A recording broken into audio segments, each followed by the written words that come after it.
Dear students, most welcome on the online teaching program of Chitragupta inter college. आज हम आपको ये बताने जा रहे हैं कि पैरेलल लाइंस यानी पैरेलल लाइंस क्या होती हैं।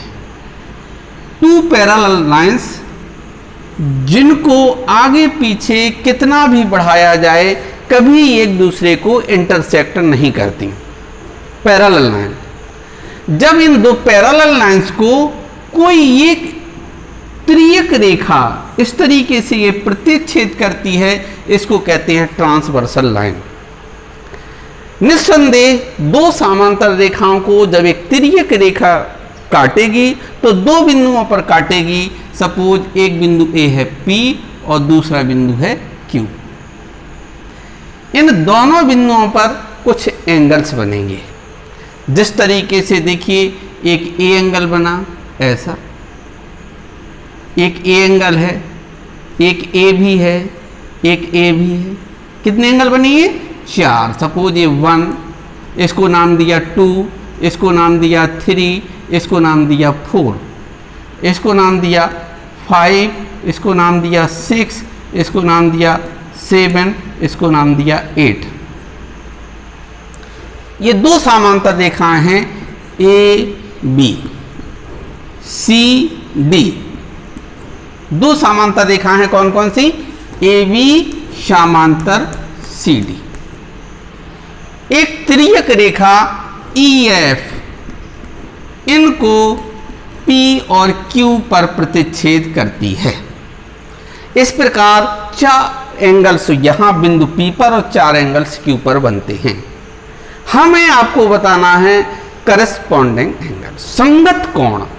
तब इस स्थिति में ये कोण 1 और कोण 5 ये संगत कोण कहलाएंगे और आपस में बराबर होते हैं। संगत कोण कौन कौन से हैं? संगत कोण, संगत कोणों के युग्म करस्पॉन्डिंग एंगल, कोण 1 एंड कोण 2, 5, 1 और 5, या हम ये कहें कोण 2 और कोण 6, कोण 2 एंड कोण 6। हम ना ऊपर की ओर देखें, नीचे की ओर देख सकते हैं, यानी कोण 4 और कोण 8, कोण 4 और कोण 8, या 3 और कोण 7। ये कौन से कोण है? संगत कोण। और संगत कोण आपस में बराबर होते हैं। आज हमारा उद्देश्य है ये बताना कि जब दो समांतर रेखाओं को एक त्रियक रेखा काटती है तो संगत कोण कौन से होते हैं। एक ही दिशाओं की ओर जो कोण बनते हैं संगत कोण, कोण 1 और 5, 1 और 5। अब संगत कोण बताने के बाद हमें दूसरी बात बताना है, अल्टरनेट एकांतर कोण। करस्पॉन्डिंग एंगल के बाद अल्टरनेट एंगल, एकांतर कोण। एकांतर कोण युग्म कौन कौन से कहलाएंगे? हम युग्म जोड़ देते हैं, यहां भी जोड़ देते हैं संगत कोण युग्म। एकांतर कोण देखिए दो तरह के, इंटीरियर और एक्सटीरियर। एक्सटीरियर अल्टरनेट एंगल और इंटीरियर अल्टरनेट एंगल। अंतः कोण, ये एकांतर अंतः कोण देखिए, ये इधर अंदर की ओर और ये भी अंदर की ओर, यानी कोण 4 और कोण 6। हिंदी में लिखें कोण 4 और कोण 6, या कोण 3 और कोण 5।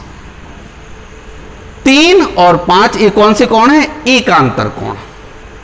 एकांतर कोण लिखा है हमने एकांतर कोण, इसलिए हमने लिखा है 4, 6, 3 और 5। जबकि इन्हीं को कहते हैं एकांतर अंतः कोण, इंटीरियर एंगल। हमारा उद्देश्य ये बताना है, जनरली जो इनको यूज करते हैं वो ये यूज करते हैं, इसलिए हमें लिखा है। जबकि हमें ये भी लिखना है 2 और 8, लेकिन हम नहीं लिखेंगे क्योंकि हमने तुम्हें ये शीर्षाभिमुख कोण पढ़ाया है। यानी 2 किसके बराबर है? 4 के, और 4 किसके बराबर है? 6 के। ये देखा 4 और 6, और 6 किसके बराबर है 8 के। इसलिए हम ज्यादा दिमाग में लोड नहीं डालना देना चाहते, केवल थोड़े शॉर्ट में समझाना चाहते हैं कि ये 4 और 6 एक अंतर कोण कहेंगे, 3 और 5 एक अंतर कोण कहेंगे। जब सवाल लगाने की बात आएगी तो आप समझ जाओगे कि 2 किसके 4 के बराबर है, 4 किसके 6 के बराबर है, 6 किसके है 8 के बराबर है, इसलिए 2 बराबर 8 बटे कहलाएगा एक्सटीरियर। अंतर एकांतर कोण वो भी कहलाएगा।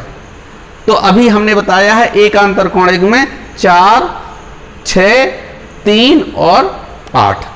आप इसको भी जाने 3 और 5, 3 और 5 आप इसको भी जानेंगे, जिसको हम लिख नहीं रहे हैं कि कोण 2 इक्वल कोण 8, ये इधर को ये भी इधर को, 1 बराबर कोण 7।